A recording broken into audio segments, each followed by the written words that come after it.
त्री अन्नात्मकता हम च अंत उपसंगारिष्यति त्र्यंबा इदम नाम रूप कर्म इति। कहते जाया में त्याग, मेरे को पत्नी की प्राप्ति, जाया यानी पत्नी, मेरे को पत्नी की प्राप्ति हो जाए, एता बहन वही काम, इतनी कामना है फिर पत्नी हो जाए। अब पत्नी हो गई तो फिर पुत्र भी प्राप्त हो जाएगा, अब पुत्र हो जाएगा तो फिर कहेगा कि मेरे को इस फल की प्राप्ति हो जाए। तो कहते जाया एता बहन वही काम, इतनी काम की जाय में सियात है, जितनी हो गई। ऐसा इस वाक्य के द्वारा, इस श्रुति वाक्य के द्वारा कह दिया। कहते हैं इति निसर्गतः सामान्य रूप से, इस वाक्य के द्वारा, इति शब्द 7 नंबर टिप्पणी में आया, इति यानी वाक्य, इस वाक्य के द्वारा निसर्गतः सामान्य रूप से संपूर्ण कर्मों का, कहते हैं सर्व कर्मणाम, संपूर्ण कर्मों का काम्यत्व दर्शित्व, काम्यत्व दिखलाने के पश्चात अब आगे का वाक्य आता है, पुत्र कर्म अपर विद्यानाम एक, यानी पुत्र की प्राप्ति कब होती है, पत्नी को लेकर के होती है, कर्म फिर करेगा, फिर अपन देवलोक, फिर कहते हैं इस लोक को किसके द्वारा दी जाता है, पुत्र के द्वारा, और पितृलोक को, कर्म देवलोक को अरे किसके द्वारा, उपासना के द्वारा, पितृलोक को विद्या के द्वारा, ऋषि ऋण से, पितृ ऋण से और देव ऋण से, इनके माध्यम से मुक्ति होती है। ऐसे पितृ ऋण से मुक्ति हो जाएगी पुत्र उत्पन्न करके, और विद्या को पढ़ करके ऋषि ऋण से मुक्ति हो जाती है, और उपासना के माध्यम से देव ऋण से मुक्ति हो जाती है। तो कहते हैं पुत्र कर्म अपर विद्या, इनका पुत्र को लेकर, कर्म को लेकर अपर विद्याओं का अयम लोका, यह जो लोक है, ये लोक को ना पृथ्वी लोक है, ये लोक पुत्र रूप लोक है, पुत्र के माध्यम से, और कर्म को लेकर के पितृलोक को लेकर के, और विद्या को लेकर देवलोक करके, इति इस प्रकार से इनके माध्यम से उस फल की प्राप्ति हो जाती है उसको। 2 नंबर टिप्पणी दी है, अपर यानी अपर विद्या यानी उपासना के द्वारा, है ना, पुत्र को लेकर, कर्म को लेकर के, और उपासना के माध्यम से अयम लोक, इस लोक फल प्राप्त हो जाएगी, पितृलोक की फल प्राप्त हो जाएगी, और देवलोक फल की प्राप्ति हो जाएगी। इति फलम दर्शिता, इस वाक्य के द्वारा फल को दिखला करके, अथवा पितृलोक से, पितृलोक को फल की प्राप्ति पुत्र को लेकर के हो जाती है क्या नहीं। पितृलोक स्वर्ग लोग भी मानते हैं, तो कर्म करेगा, तो कर्म करेगा पितृलोक फल की प्राप्ति हो जाएगी, और उपासना से देवलोक फल की प्राप्ति हो जाएगी, और अन्य कर्मों के द्वारा पुत्र आदि के लेकर के इस लोक को फल की प्राप्ति हो जाएगी इत्यादि। इनके माध्यम से ये लोक है, पितृलोक, देवलोक है, इन देवलोक है, इनका क्या हो जाएगा, इसके फल है, ये फल को दिखला करके इस वाक्य के द्वारा इस अन्नात्मकताम च अंत उपसंगरिष्यते। तो सप्ताह अन्न में आया है, 7 अन्न उस विराट ने उत्पन्न किए थे, उसमें से जो नामादित रहे हैं, इनको अंत में उपसंहार करेगी श्रुति।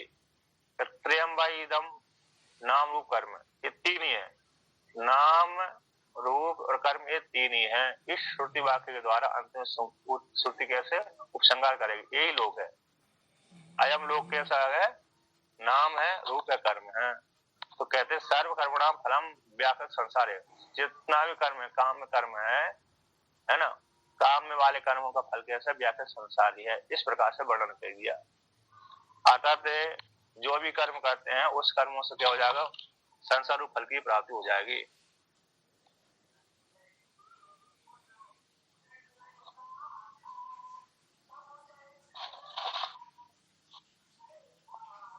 यहाँ पर टीका में आया है, अरे टीका में, अरे त्रयी अन्नात्मकताम चैति, इस वाक्य को लेकर के आइए, नीचे से 1 2 3 4 पद, अस्य अध्याय से अवसाने, इस अध्याय के अवसान में कर्म फल का, जो कर्म फल है उस कर्म फल का हिरण्यगर्भताम, जो हिरण्यगर्भ रूप फल की प्राप्ति होगी उसका त्रय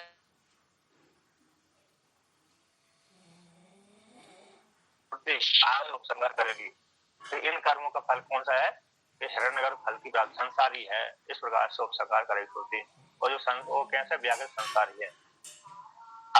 कहते हैं पुनः कि जो इदम नाम रूप कर्म कहता व्याकृति था, इदम एव त्रयम प्राग उत्पत्ति रहे उत्पत्ति स्तरी अव्याकृत आसीत अव्याकृतम आसीत। कहते हैं जो नाम रूप कर्म दिख रहा है, नाम है, रूप है, कर्म है, इस संसार है, वह उत्पत्ति से पहले अव्याकृत आसीत, अव्याकृत ही था। कैसा था? व्याकृत नहीं था, अनव्यक्ति नहीं था, ऐसी बात नहीं था। अभिव्यक्त दशा में नहीं था, अनभिव्यक्त दशा में था। यदि नहीं था तो असत से सत की उत्पत्ति मानेंगे, नहीं आएगा का मत आ जाएगा। तो उत्पत्ति से पहले कैसे था ये जगत? संसार रूप जगत कहते अव्यक्त आसी था, अनव्यक्त दशा में था, अव्यक्त दशा में नहीं था, लेकिन था जरूर। छुपा हुआ था। हाँ, आशीष शब्द जो है था का बोध करा, विधिलिंग है, भूतकाल का बोध करा रहा है। था, आशीर्न था, किंतु कैसा था? अनभिव्यक्त दशा में, यानी छुपा हुआ था, सूक्ष्म कारण अवस्था में रखा था। तद ए पुनः सर्व प्राणी कर्मवशात व्याक्रियते बीजाद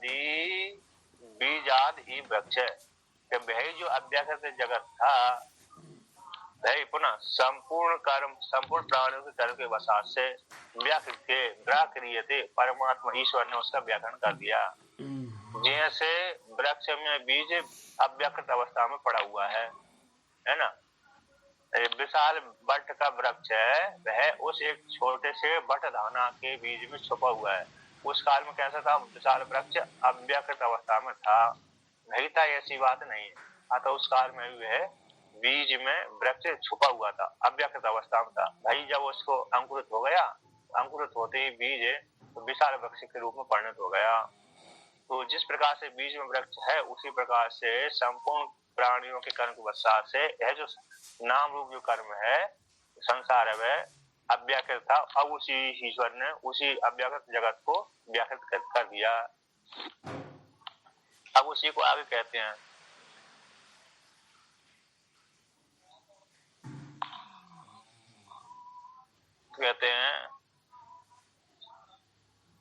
यहाँ पर कहते हैं उसी व्याकृत जगत को प्रमाण करने के लिए आगे वर्णन करते हैं इस प्रकार से।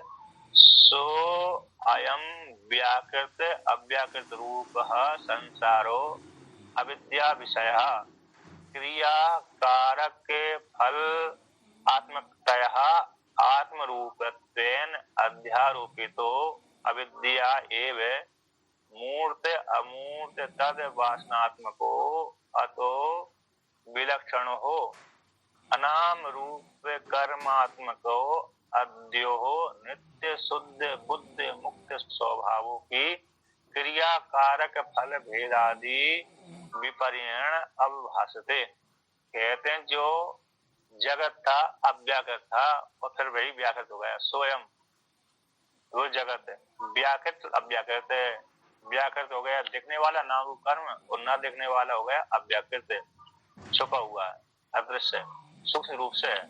ऐसा जो संसार है वह संसार अविद्या विषय यानी अविद्या के द्वारा बनाया गया था। जितना भी नाम रूप जगत दिख रहा है वह अविद्या के द्वारा व्याकृत हो चाहे अव्याकृत हो। यानी अव्याकृत कौन सा होगा? स्वर्ग आदि जो जगत दिख रहा है वो हमको दिख नहीं रहा, क्योंकि हमको तो सामने चक्षुरेंद्रिय के द्वारा सामने दिख रहा है, जो घर आदि है, आंगन आदि है ना, मनुष्य आदि दिख रहा है, किंतु देवता आदि नहीं देख रहे हैं। तो नहीं देख रहे तो वो अव्याकृत हो गए। तो जो नहीं देख रहे हैं वो अव्याकृत है, जो देख रहे हैं वो व्याकृत है। ऐसा जो संसार है वह अविद्या विषय, तो अविद्या विषय का अर्थ है कि अविद्या के द्वारा बनाया गया। अविद्या इति अर्थ एक नंबर टिप्पणी में अविद्या के द्वारा बनाया गया है। ऐसा जो संसार है क्रिया कारक फलात्मकतया, कैसा है? क्रिया है। कहते हैं इस उस आत्मा में, अधिष्ठान रूप आत्मा में, यहाँ पर 2 नंबर टिप्पणी आती है, इसका विवरण करते हैं। 2 नंबर टिप्पणी में कहते हैं निष्क्रिय अद्वितीय आत्मा में भासमान जो संसार है आरोपित होने में हेतु कहते हैं क्रिया थी। संसार क्वचित क्रिया रूप है, सचा नष्ट जो जहाँ पर जो संसार है कहीं कहीं पर क्रिया रूप होता है, वैसे संसार है निष्क्रिय आत्मा में वस्तुतः संभव नहीं होता है। विरोध होते हैं इससे, है ना। जैसे रस्सी में सर्प नहीं है किंतु आसमान अकेला होता है, दिखता है, दिखता प्रतीति मात्र होती है रस्सी में सर्प की, किंतु वास्तव में रस्सी में सर्प होता ही नहीं है। उसी प्रकार से अद्वितीय आत्मा में ना तो क्रिया है किंतु भासमान होती है, ना ही कारक है अद्वितीय आत्मा विरोध होने से, और ना ही फल है, किंतु आत्मा में आरोप कर दिया जाता है। क्रिया कारक फलात्मक है, फल के साथ फलात्मक तया फलात्म रूप से आत्मा में भासमान होता है, प्रतीत मात्र होता है। आत्म रूप कैसे होता है? आत्म रूप से, आत्म रूप से अर्थ किया है आत्मा के साथ तादात्म्य संबंध हो गया, जुड़ गया है क्या नहीं। तादात्म्य संबंध का अर्थ किया है एक दूसरे में धर्मों को आरोप हो गया। जैसे रस्सी में सर्प का तादात्म्य संबंध हो गया, जो रस्सी है वो सर्प जैसी प्रतीत होने लगी। जो सर्प था वो रस्सी, सर्प तो सर्प ही दिख रहा है भ्रांति से, है क्या नहीं, किंतु रस्सी भी सर्प के जैसे दिखने लगी। तो ये तादात्म्य संबंध हो गया। जैसे हमारा शरीर आत्मा नहीं है किंतु शरीर को ही हमने आत्मा मान लिया, आत्मा निर्गुण है, वो दिख ही नहीं रही, तो एक दूसरे के साथ तादात्म्य संबंध हो गया। तो तादात्म्य रूप से आत्मा में ये संसार है, कैसे है क्रिया कारक फलात्मक संसार है, वे तादात्म्य रूप से अध्यारोपित हो गया, आरोप कर लिया गया, अध्यारोपित कर दिया गया है, अध्यस्त है। अध्यारोपित का अर्थ 4 नंबर टिप्पणी में अध्यस्त, यानी अध्यस्त कर दिया, अध्यस्त हो गया है। किसके द्वारा हो गया? वह अविद्या, अविद्या के द्वारा ही अध्यस्त हो गया, आरोप कर दिया गया है। ऐसा जो जगत है कहते हैं मूर्त अमूर्त, मूर्त यानी दिखने वाला, अमूर्त यानी न दिखने वाला। तो मूर्त अमूर्त तद वासनात्मको संसारो, कुछ मूर्त की दिखने वाले पदार्थ की हमको वासना बन जाती है। जैसे हमको कोई धन चाहिए, स्त्री चाहिए, पुरुष चाहिए, वस्तु चाहिए, इनको देख करके हमको क्या हो जाएगी, कामना हो जाती कि हमको ये वस्तु चाहिए, ये मूर्त हो गया। और जो अमूर्त हो गया, स्वर्ग चाहिए हमको, ब्रह्मलोक चाहिए, अन्य लोक चाहिए, ये अमूर्त हो गया। अथवा अमूर्त देश में ऐसी वस्तु है वो चाहिए, हमारे पास में नहीं है, तो अमूर्त हो, जो नहीं दिख रही है ऐसी हो वस्तु। तो मूर्त और अमूर्त इनकी जो वासना, वो वासना से फिर वो उस फल की प्राप्ति के लिए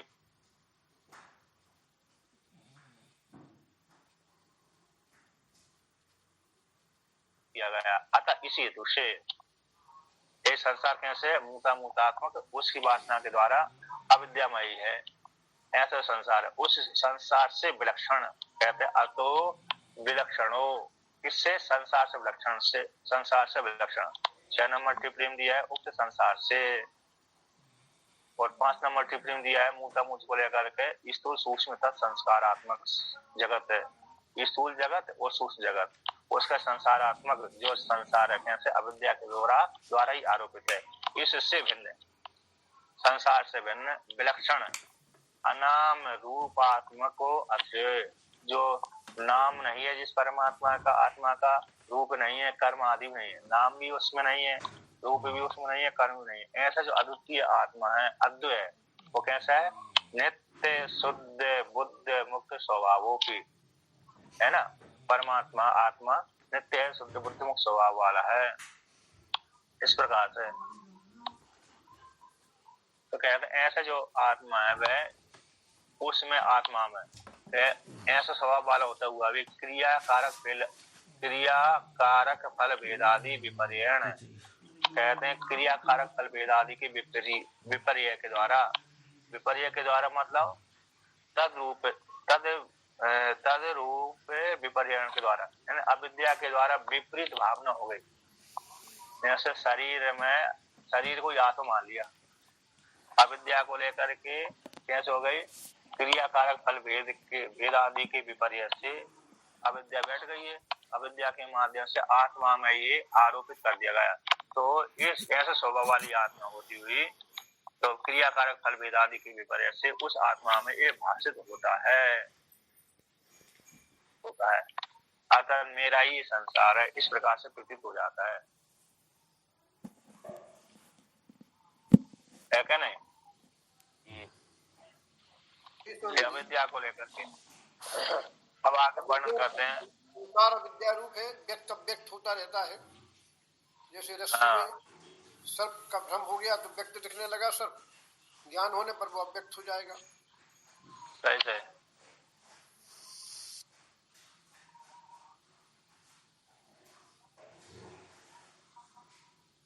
तो इस प्रकार से अब आगे वर्णन करते हैं। यहाँ पर जो टीका में आया था आत्मनि, ऊपर से तीसरी पंक्ति में थी आत्मनि अविद्यारोपितम द्वैतम इति, आत्मा में अविद्या के द्वारा द्वैत आरोपित किया गया है। अतः इसमें प्रमाण है द्वे भावा ब्रह्म रूपम रूपे मूर्तम च मूर्तम च इत्यादि वाक्यम। हे ब्रह्म के दो रूप है, एक मूर्त रूप है एक अमूर्त रूप है। इस प्रकार से ये आत्मा में आरोपण किया गया था।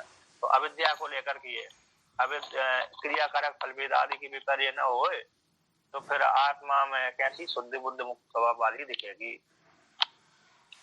अब आगे कहते हैं कि जिसको इस संसार से वैराग हो गया, ये नाम रूपात्मक जगत कैसे संसारी है, तो जिसको कर्मों के द्वारा फल भोग, कर्मों से उत्पन्न होने वाला फल, उस फल को भोगते भोगते भोगते वैराग हो गए, उसको कहते हैं कि अतो अस्मात्।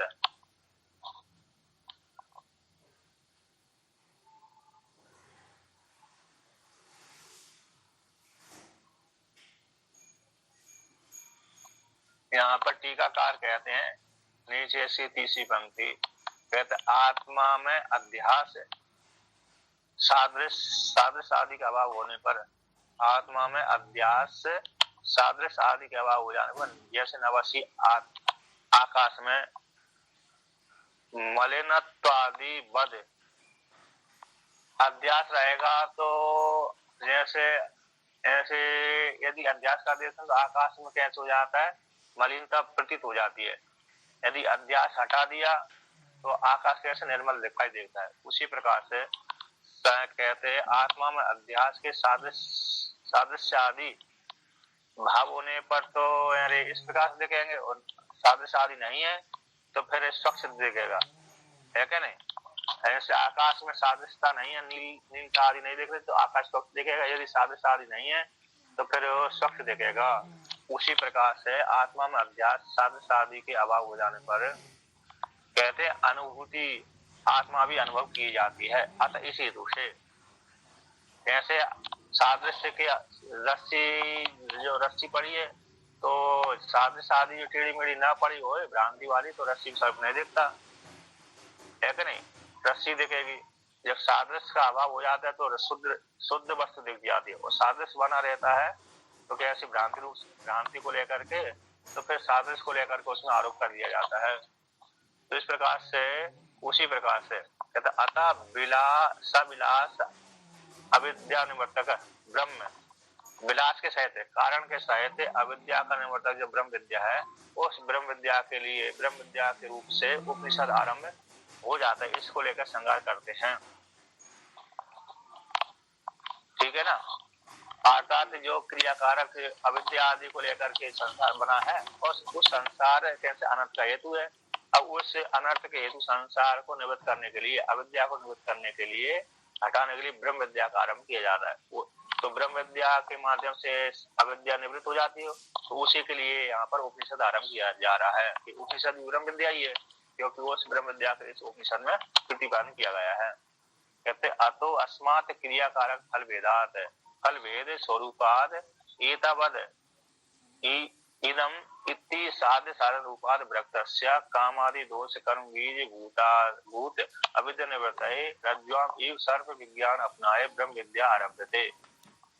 कहते इसी हेतु से जो संपूर्ण जगत कैसा है, अरे बंधन का हेतु है संसार है, उस संसार से 9 नंबर टिप्पणी में किया है संसार का अध्यस्त संभव होने से आत्मा में संसार कैसा आरोप किया गया है।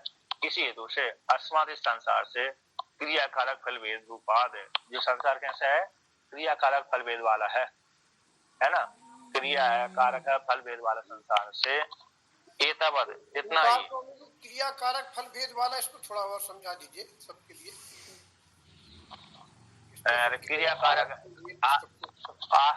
जैसे क्रियतिथि जो हम किया जाता है, क्रियतिथि कर्म भी होता है, क्रिया जो चेष्टा आदि की जाते हैं, चेष्टा यज्ञ आदि के माध्यम से, जैसे चक्र के माध्यम से कुमार क्या करता है, अपनी चेष्टा के माध्यम से घट बनाता है। कर्म नाम हो गया, उस कर्म को करने के लिए क्रिया की जाती है, चलना है, फिरना है, हाथ पैर आदि उठाना है, ये क्रिया हो गया। अब क्रिया के माध्यम से कर्म करेगा, कर्म के द्वारा फिर उस फल की प्राप्ति हो जाएगी। तो स्वर्ग रूप फल हो गया। जैसे घट जो बनाएंगे है ना, तो कुमार जब वो चेष्टा करेगा, क्रिया करेगा, तो कर्म बनाना उसको फल घट के रूप में बनेगा, किंतु मृत्तिका को लाएगा, अन्य चक्र चलाएगा, तो इस क्रिया आदि के माध्यम से, कर्म के माध्यम से घट उसका निर्माण हो जाएगा। चेष्टा जैसे कर्म का नाम तो हो गया स्वर्ग आदि कर्म, अग्निहोत्र आदि कर्म है। अब कर्म को करने के लिए क्रिया करेगा, है कि नहीं, वो फल क्या हो गया, वो स्वर्ग हो जाएगा। उसी प्रकार से कुमार चेष्टा करेगा, वो कर्म को लेकर चेष्टा करेगा, क्रिया जब करेगा तो वही कर्म के रूप में परिणत हो जाएगी, है कि नहीं। अब वो कर्म किस लिए कर रहा है, फल के लिए कर रहा है, तो फल क्या है उसके लिए, अरे धन को प्राप्त करना और घट को प्राप्त करना, घट के माध्यम से धन को प्राप्ति हो जाएगी। फल हो गया, घट के माध्यम से धन की प्राप्ति उसकी, लेकिन चेष्टा उसने जो की वही तो कर्म बन गया, क्रिया बन गई। क्रिया के माध्यम से वो घटू जो कर्म है, क्रिया के माध्यम से फल की प्राप्ति रूप से उसको प्राप्त हो गया। तो जैसे सामान्य और उपासना का फल संसार ही है, कर्म और उपासना का फल संसार ही की प्राप्ति ही है। हाँ, कर्म का भी संसारी फल है, उपासना का भी फल संसारी है। अग्निहोत्र आदि कर्म करेंगे तो उससे यदि सकाम पूर्वक कर्म कर दिया है तो उसका फल संसारी होगा। निष्काम पूर्वक करेंगे कर्म तो अंतःकरण शुद्धि के माध्यम से मोक्ष फल की प्राप्ति हो जाएगी। हाँ, यानी पुण्य के कर्म करोगे तो स्वर्ग आदि प्राप्त हो जाएगा, वो भी संसार ही तो है। हाँ, पूर्ण, लेकिन यदि नहीं करेंगे कर्म तो फिर वो अंतःकरण शुद्धि भी नहीं होगी, है कि नहीं। कर्म तो करना ही है, लेकिन नित्य कर्म आदि करते ही रहना है, लेकिन वो कामना पूर्वक ना करके निष्काम पूर्वक कर्म करने से अंतःकरण शुद्धि होगी। ऐसे भजन नहीं करेंगे तो फिर वो अंतःकरण शुद्धि नहीं होगी, है कि नहीं। तो भजन तो करना ही है इस प्रकार से। तो इसलिए अंतःकरण शुद्धि के लिए ये निष्काम पूर्वक कर्म करते रहना चाहिए, लेकिन सकाम पूर्वक नहीं। ऐसे वेदांत का स्वाध्याय करने लगे तो फिर वो कोई समस्या नहीं है। वेदांत का स्वाध्याय करते करते वो कैसे हो जाएगा, अंतःकरण शुद्ध हो जाती है और भावना बैठ जाती है। अब जिसका अंतःकरण शुद्ध नहीं हुआ उसके लिए फिर ये सकाम निष्काम पूर्वक कर्म करते रहना चाहिए, ध्यान आदि करते रहना चाहिए, जाप आदि करते रहना ही चाहिए। तो कहते हैं क्रियाकारक फल रूप वाला संसार होने से एतावत, इतना ही है। इदम कहते इदम जगत एतावत है, जो जगत कैसा एतावत बात किया गया है 11 नंबर टिप्पणी में। यह जो जगत है एतावत, इतना ही है, कैसा है, अनर्थ का हेतु वाला है जगत है। इति साध्य साधन रूपाद है, ये जगत कैसा है, साध्य साधन रूप वाला जगत है। इससे है कि नहीं, साध्य हो गया, साधन हो गए, कर्म आदि हो गए, और साध्य हो गए वो फल। जैसे हमने कोई कर्म किया तो कर्म तो साधन हो गया, और साधन के उस कर्म के द्वारा कोई फल की प्राप्ति हो गई। जैसे कुमार ने साधन किया, साधन के माध्यम से घटू फल की प्राप्ति हो गई। तो उसी प्रकार से साधन साधन रूप जो संसार, इससे व्यक्तस्या, ऐसे व्यक्त पुरुष का तो काम आदि दोष है। कहते काम आदि दोष कर बीजभूत अविद्या निवृत्ति के लिए काम आदि ये दोष है। कैसे काम आदि दोष ये दोष है, उसके उस दोष से प्रयुक्त होकर के, तत्त दोष से प्रयुक्त होकर के व्यक्ति निषिद्ध कर्म करता रहता है। निषिद्ध भी करता है, कुछ अन्य कर्म करते, सकाम कर्म भी करता रहता है। कामना से लेकर के अगर हमारी मन में कोई कामना हो गई, उस कामना से युक्त होकर के हमने पुण्य वाले कर्म किए और कुछ पाप वाले कर्म किए। हमारा कोई शत्रु बन गया तो पाप वाले कर्म कर दिया हमने, हमारा कोई मित्र बन गया अथवा कोई फल की चाहिए इच्छा चाहिए तो काम वाले कर्म कर लिए। तो कामना आदि दोष से युक्त होकर के उन दोषों के उनसे बन गया संस्कार, तो तत्त दोष से प्रयुक्त होकर के 12 नंबर टिप्पणी में तो तत् दोष से प्रयुक्त होकर निषिद्ध कर्म है। निषिद्ध कर्म करता है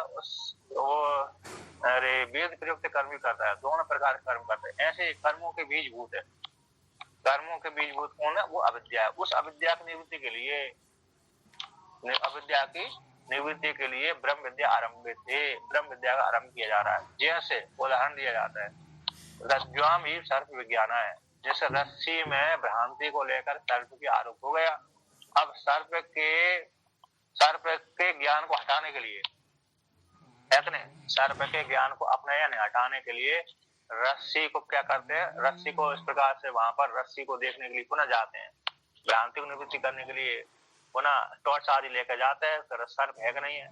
जब टॉर्च आदि लेकर के जाता है तो वहां पर देखते नहीं, ये सर्प नहीं है, ये तो रस्सी है।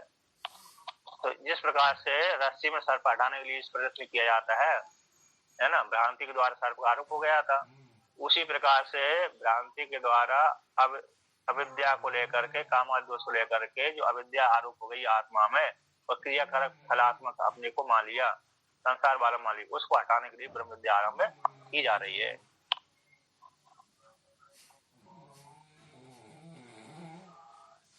जी स्वामी कहते हैं तत्व ज्ञानाद अज्ञान निवृत्ति हेतु, तत्व ज्ञान से अज्ञान की निवृत्ति होती है। इसमें दृष्टांत कहते हैं रज्ज्वामी, रस्सी के ज्ञान से सर्प ज्ञान निवृत्त हो जाता है। रज्ज्वामी सर्प विज्ञान है अपना है, रस्सी के ज्ञान से सर्प के ज्ञान क्या हो जाता है? निवृत्त हो जाता है। इसी हेतु से ये यहाँ पर ब्रह्म विद्या का आरंभ किया जा रहा है, उपास आरंभ करते हैं। अब आगे कहते हैं, उसी को लेकर कहते हैं तत्र तावद अश्वमेध विज्ञानाय उषा व अश्वस्य इत्यादि।